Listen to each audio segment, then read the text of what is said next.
Hello friends, ఈరోజు NEET UG exam రాసే స్టూడెంట్స్కి వాళ్ళ యొక్క పేరెంట్స్కి నీట్ ఎగ్జామ్ క్వశ్చన్ పేపర్లో క్వశ్చన్స్కి మార్క్స్ని ఎలా అసైన్ చేస్తారు, అలాగే కరెక్ట్ అయినటువంటి క్వశ్చన్కి ఎన్ని మార్క్స్ ఇవ్వబడతాయి, అదే రాంగ్ అయితే ఎన్ని మార్క్స్ తీసివేస్తారు, దీనికి సంబంధించి కొంత అవేర్నెస్ క్రియేట్ చేయాలి అనే ఉద్దేశంతో మీకు ఇక్కడ కొన్ని ఇంపార్టెంట్ పాయింట్స్ని ఎక్స్ప్లెయిన్ చేయాలి అనుకుంటున్నాను.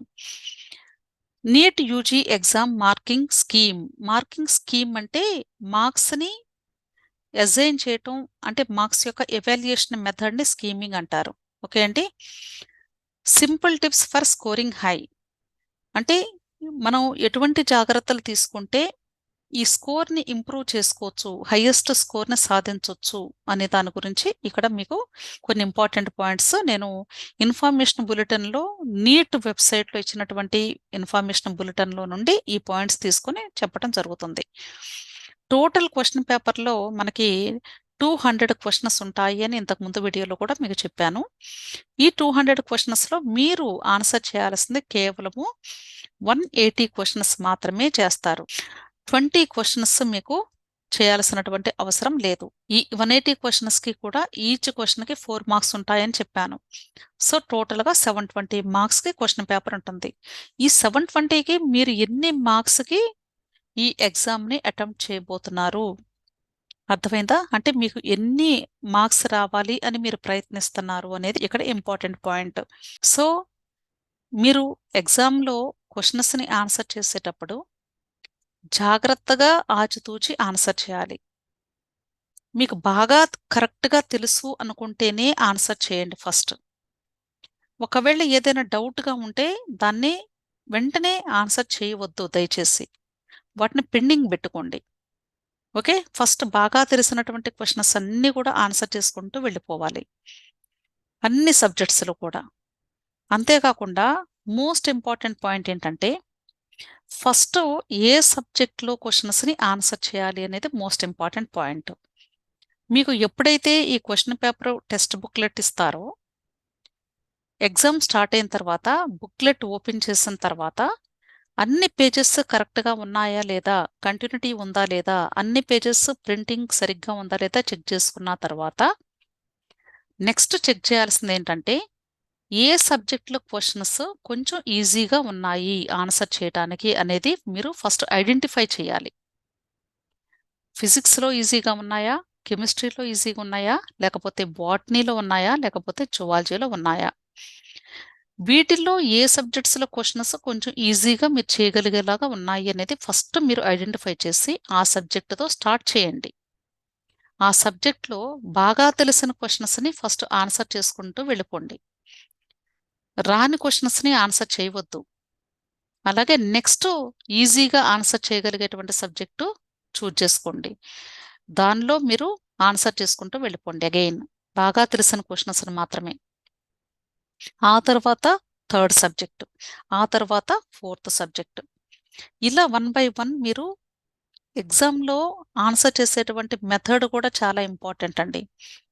అర్థమైంది కదా? సో ఏ సబ్జెక్ట్ని ఫస్ట్ ఆన్సర్ చేయాలి అనేది ఫస్ట్ డిసైడ్ చేసుకొని బాగా ఆన్సర్ తెలిసినటువంటి క్వశ్చన్స్ని మాత్రమే ఫస్ట్ మీరు ఓఎంఆర్ షీట్లో బబుల్ చేసి ఆ తర్వాత సెకండ్ రౌండ్లో కొంచెం ట్రై చేస్తే వచ్చేలాగా ఉన్నటువంటి క్వశ్చన్స్ని ఆన్సర్ చేసుకుంటూ వెళ్ళండి. మరలా అది second round. Next again same మిగిలిన క్వశ్చన్స్లో ఇంకా ఏదైనా ట్రై చేస్తే వస్తాయేమో ట్రై చేయండి, అప్పుడు ఆన్సర్ చేయండి. ఫోర్త్ రౌండ్లో ఇంకా మీకు ఇది కాన్ఫిడెంట్గా నాకు రాదు తెలీదు అనుకున్నప్పుడు వాటిని అసలు టచ్ చేయకండి. అర్థమైందా? ఇలా మీరు స్టెప్ బై స్టెప్ జాగ్రత్తగా ఈ యొక్క క్వశ్చన్స్ని ఆన్సర్ చేయటం అనేది మోస్ట్ ఇంపార్టెంట్ పాయింట్. క్లియర్? ఇప్పుడు మనము ఈ ఆన్సర్ చేసేటప్పుడు క్వశ్చన్స్ని ఇక్కడ మనకి మార్క్స్ ఎలా ఇవ్వబడతాయి, ఎలాంటి క్వశ్చన్స్కి ఎన్ని మార్క్స్ ఇస్తారు అనేది ఇక్కడ జాగ్రత్తగా చూద్దాం ఒకసారి. ఓకే, సో జస్ట్ ఇది మీకు అర్థం కావటం కోసం ఒక స్క్రీన్ షాట్లా తీసి పెట్టానండి. ఇంకా దీనికి డీటెయిల్డ్ ఇన్ఫర్మేషన్ నేను నెక్స్ట్ పేజ్లో మీకు ఎక్స్ప్లెయిన్ చేస్తాను. టోటల్గా 720 మార్క్స్కి ఎగ్జామ్ ఉంటుంది కదా మీకు. ఎగ్జామ్ క్వశ్చన్ పేపరు అంటే 180 క్వశ్చన్స్ మీరు ఆన్సర్ చేయాలి. ఈ 180 క్వశ్చన్స్కి ఈచ్ క్వశ్చన్కి 4 మార్క్స్ కాబట్టి 720 మార్క్స్కి క్వశ్చన్ పేపర్ ఉంటుంది. మీరు కొంచెం జాగ్రత్తగా కానీ ఈ యొక్క మెథడ్ని ఫాలో అయితే తప్పనిసరిగా మంచి హైయెస్ట్ స్కోర్ని పొందగలిగేటువంటి అవకాశం ఉంటుంది. ఇప్పుడు మనం ఈ యొక్క ఇన్స్ట్రక్షన్స్ని జాగ్రత్తగా వన్ బై వన్ చదివి అర్థం చేసుకుందాం. ఓకే, ఇక్కడ సేమ్ రిపీట్ చేస్తానండి. మరలా ఇంతకు ముందు పెట్టినటువంటి స్క్రీన్ షాట్ని ఇక్కడ ఎలాబరేట్ చేసి పెట్టాను. Important points to note. First one is for section A MCQs అన్నారు. అంటే ప్రతి సబ్జెక్ట్కి కూడా సెక్షన్ ఏ అండ్ బి ఉంటుంది అని చెప్పాను కదా. సో ఏ సెక్షన్లో క్వశ్చన్స్ని ఆన్సర్ చేసేటప్పుడు ఇవన్నీ కూడా మీకు ఎంసీక్యూసేనండి, మల్టిపుల్ చాయిస్ క్వశ్చన్స్ అంటారు. అంటే ప్రతి క్వశ్చన్కి ఏ బి సి డి ఇలా 4 ఆప్షన్స్ ఉంటాయి. ఈ 4 ఆప్షన్స్లో ఏదో ఒకటే కరెక్ట్ ఆన్సర్ ఉంటుంది. ఆ కరెక్ట్ ఆన్సర్ని ఓఎంఆర్ షీట్లో సపోజ్ ఇది 10th క్వశ్చన్ అనుకోండి, 10th క్వశ్చన్ దగ్గర ఇక్కడ ఏ ఒక సర్కిల్ ఉంటుంది, అలాగే బి సర్కిల్ ఉంటుంది, సి సర్కిల్, డి సర్కిల్ ఉంటుంది. వీటిలో మీకు ఏది కరెక్ట్ అనిపిస్తే దాన్ని బబుల్ చేయాలి, అంతే కదా. ఇది చాలా చాలా ఇంపార్టెంట్. ఈ బబ్లింగ్ చేసే విధానం కూడా మీకు తర్వాత నెక్స్ట్ వీడియోలో చెప్తాను. సో ఈ ఒక ఆన్సర్ని మాత్రమే మీరు బబుల్ చేయాలి అనేది మోస్ట్ ఇంపార్టెంట్ ఇక్కడ. Okay, to answer a question the candidates need to choose one option corresponding to the correct answer are the most appropriate answer. Correct answer అని తెలిస్తే తప్పనిసరిగా దాన్ని బబుల్ చేయండి. ఒకవేళ మీకు కరెక్ట్ ఆన్సర్ తెలియకపోయినా అప్రోప్రియేట్గా ఇది కరెక్ట్ అవ్వచ్చు అని అనిపించినా అది కూడా మీరు సెలెక్ట్ చేసుకొని బబుల్ చేయవచ్చు అని చెప్తున్నారు. However if any anomaly or discrepancy is found after the process of challenges of the key verification, it shall be addressed in the following manner. ఒకవేళ కానీ మీరు ఎగ్జామ్ కంప్లీట్ అయిపోయిన తర్వాత కీ వెరిఫికేషన్ అప్పుడు కానీ ఏదైనా ఛాలెంజ్ చేయాలి అనుకున్నట్లయితే అప్పుడు ఈ యొక్క మార్క్స్ స్కీమ్ ఎలా ఉంటుంది అనే దాన్ని బట్టి మీరు మీ యొక్క కీని వెరిఫై చేసుకొని ఛాలెంజ్కి మీరు వెళ్ళేటువంటి అవకాశం ఉంటుంది అని చెప్తున్నారు. ఓకే, ఫస్ట్ వన్ వచ్చేసి correct answer are the most appropriate answer 4 marks. అంటే మీరు కరెక్ట్గా ఆన్సర్ పెట్టుంటే మీకు 4 మార్క్స్ వస్తాయి. Any incorrect option marked will be given -1 mark. ఒకవేళ కానీ మీరు పెట్టిన ఆన్సర్ కానీ రాంగ్ అయితే -1 అవుతుంది. అంటే టోటల్ మార్క్స్లో నుండి ఎన్ని రాంగ్ ఆన్సర్స్ పెడితే అన్ని మార్క్స్ని తీసేయటమే.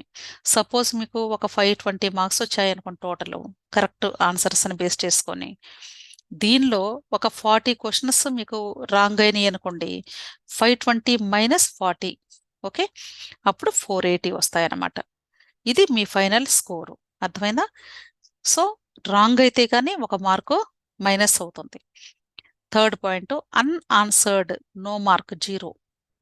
ఒకవేళ మీరు అసలు ఆన్సరే చేయలేదు అంటే టచ్చే చేయలేదు అప్పుడు 0. అంటే 0 అంటే అర్థం ఏంటి, ఈ మీకు కరెక్ట్ అయినటువంటి మార్క్స్లో నుండి ఏమీ తగ్గిపోవు మనకి. Okay, next if more than 1 option is found to be correct then 4 marks + 4 will be awarded to only those who have marked any of the correct options అన్నారు. అంటే ఒకవేళ కానీ ఏ బి సి డి ఈ 4 ఆప్షన్స్లో first 2 కరెక్టే అనుకోండి answers, అలా ఉండకూడదు కదా. అంటే ఎగ్జామ్ పేపర్ సెట్ చేసిన వాళ్ళే పొరపాటున ఈ 2 ఆన్సర్లు కూడా కరెక్ట్ అయ్యేలాగా ఇచ్చారు, అది వాళ్ళ మిస్టేక్. స్టూడెంట్ కానీ ఏ పెట్టినా 4 మార్క్స్ వస్తాయి, బి పెట్టినా కూడా 4 మార్క్స్ వస్తాయి. ఈ రెండిట్లో ఏ ఒక్కటి ఆన్సర్ చేసినా సరే 4 మార్క్స్ ఇస్తారు స్టూడెంట్కి. ఈ 2 కాకుండా వేరేది ఏది పెట్టినా సరే వాళ్ళకి నెగిటివ్ మార్కింగే అవుతుంది, అర్థమైంది కదా. Next if all options are found to be correct then 4 marks + 4 will be awarded to all those who have attempted the question. అంటే ఒకవేళ కానీ 4 ఆన్సర్లు కరెక్టే అనుకోండి ఆ క్వశ్చన్కి, అంటే ఏంటి అర్థం, తప్పనిసరిగా స్టూడెంట్ ఈ క్వశ్చన్ని ఆన్సర్ చేసి ఉండాలి. అంటే ఏదో ఒకటి ఆప్షన్ పెట్టాలి, పెడితేనే +4 మార్క్స్ వస్తాయి. పెట్టలేదు, అసలు టచ్చే చేయలేదు అనుకోండి క్వశ్చన్ని, అప్పుడు వాళ్ళకి ఏమీ మార్క్స్ రావు, అర్థమైంది కదా. ఏ ఒక్కటి ఆన్సర్ చేసినా +4. 4 ఆప్షన్స్ కూడా కరెక్టే కదా, అదే చెప్తున్నారు.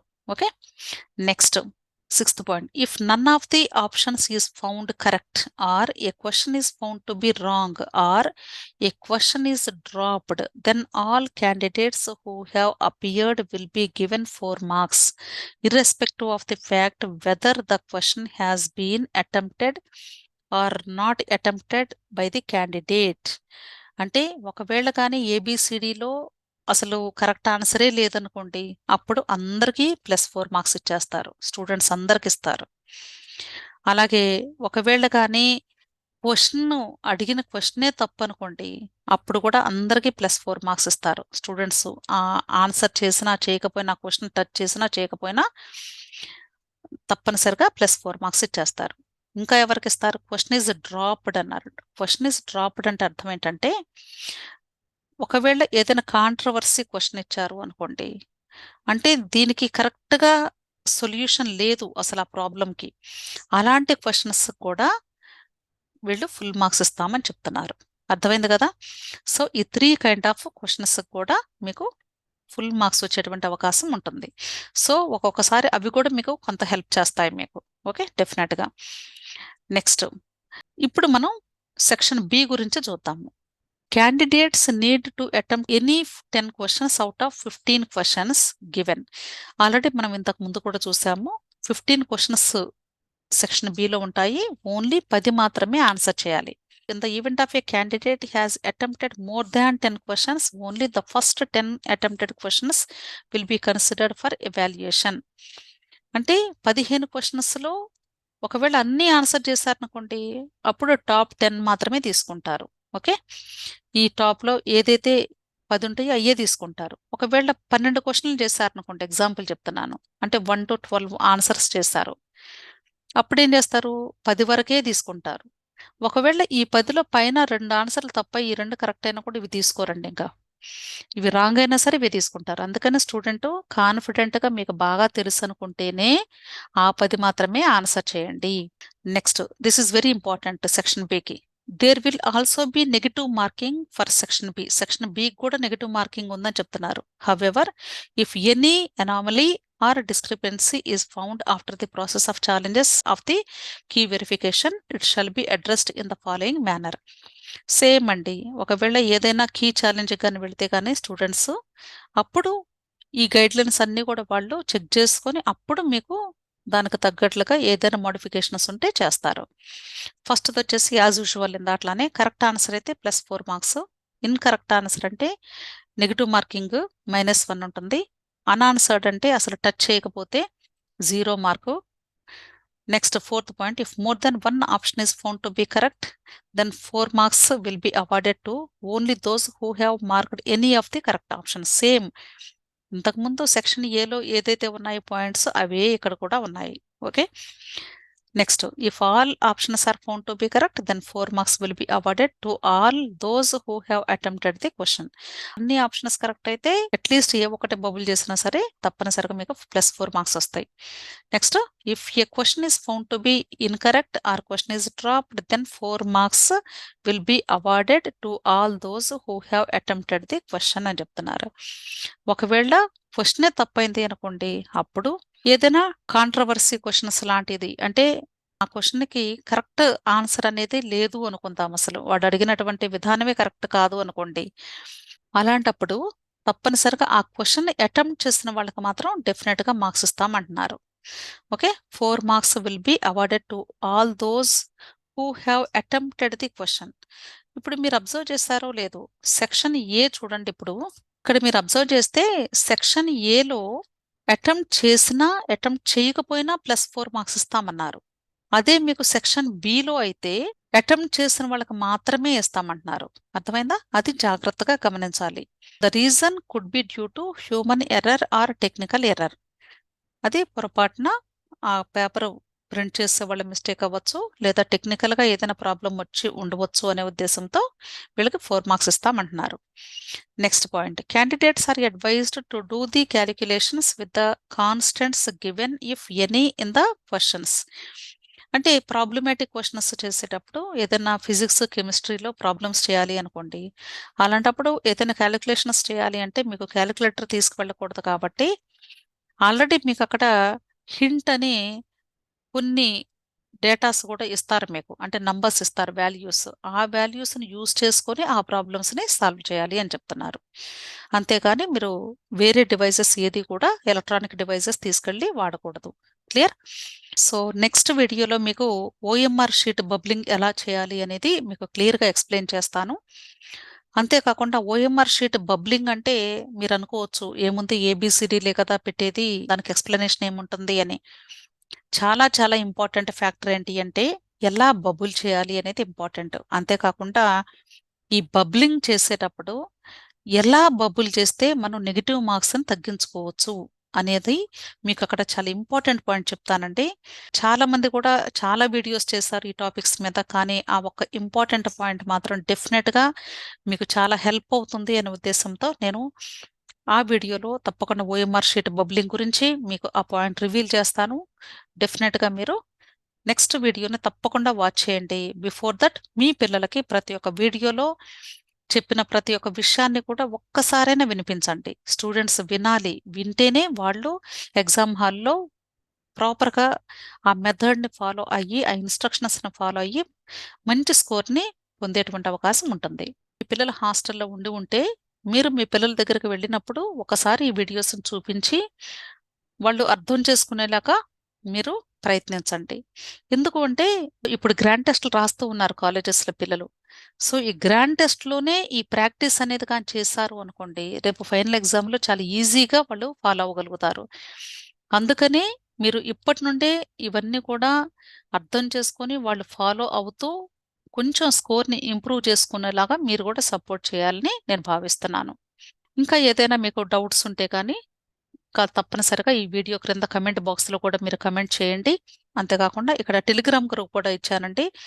ఈ యొక్క టెలిగ్రామ్ గ్రూప్ అనేది చాలా చాలా ఇంపార్టెంటు. చాలామంది పేరెంట్స్ ఇవి పెయిడ్ టెలిగ్రామ్ గ్రూప్ కాబట్టి అంత ఇంట్రెస్ట్ చూపించట్లేదు కానీ, మీరు అనుకోవచ్చు ఒక్కొక్క టైంలో ఈ టెలిగ్రామ్ గ్రూప్‌లో జాయిన్ అయినప్పుడు మీకు ఇన్‌స్టంట్ ఆన్సర్స్ అనేవి పొందగలుగుతారు అని నేను చెప్తున్నాను డెఫినిట్‌గా. ఎందుకంటే సపోజ్ మీరు కమెంట్ బాక్స్‌లో కమెంట్ చేసింది చూడలేదు అనుకోండి పొరపాటున. సో, ఆ చూడనప్పుడు నేను వెంటనే ఆన్సర్ ఇవ్వలేను. సో, కొంత గ్యాప్ అనేదొస్తుంది. అలాంటప్పుడు మీకు ఏదైనా ఒక ఇంపార్టెంట్ విషయం తెలుసుకోవాలి అనుకున్నప్పుడు, అదే మీరు టెలిగ్రామ్ గ్రూప్‌లో ఉంటే, నా చేతిలో మొబైల్ ఉంటుంది కాబట్టి ఇమ్మీడియేట్‌గా నేను టెలిగ్రామ్ గ్రూప్‌లో చూసి మీకు వెంటనే ఆన్సర్ ఇచ్చేటువంటి అవకాశం ఉంటుంది. సో, దయచేసి మీరు టెలిగ్రామ్ గ్రూప్‌లో జాయిన్ అయితే డెఫినిట్‌గా మీకు బెనిఫిట్ ఉంటుంది అని నేను 100కి 100% కూడా చెప్తున్నానండి. సో, ప్రతి ఒక్కరూ ఫస్టు ఒక 1 వీక్ జాయిన్ అవ్వండి. అప్పుడు దాని యొక్క ఇంపార్టెన్స్ ఏంటో మీకు అర్థమవుతుంది. అప్పుడు నచ్చకపోతే మీరు నెక్స్ట్ ఇంకా జాయిన్ అవ్వక్కర్లేదు. మీకు యూజ్‌ఫుల్‌గా ఉంది అంటేనే జాయిన్ అవ్వండి. ఓకే. నెక్స్ట్ దీని యొక్క లింక్స్ కూడా నేను డిస్క్రిప్షన్‌లో కూడా ఇస్తాను. డెఫినిట్‌గా మీకు ఇంట్రెస్ట్ ఉంటే జాయిన్ అవ్వండి. ఓకే.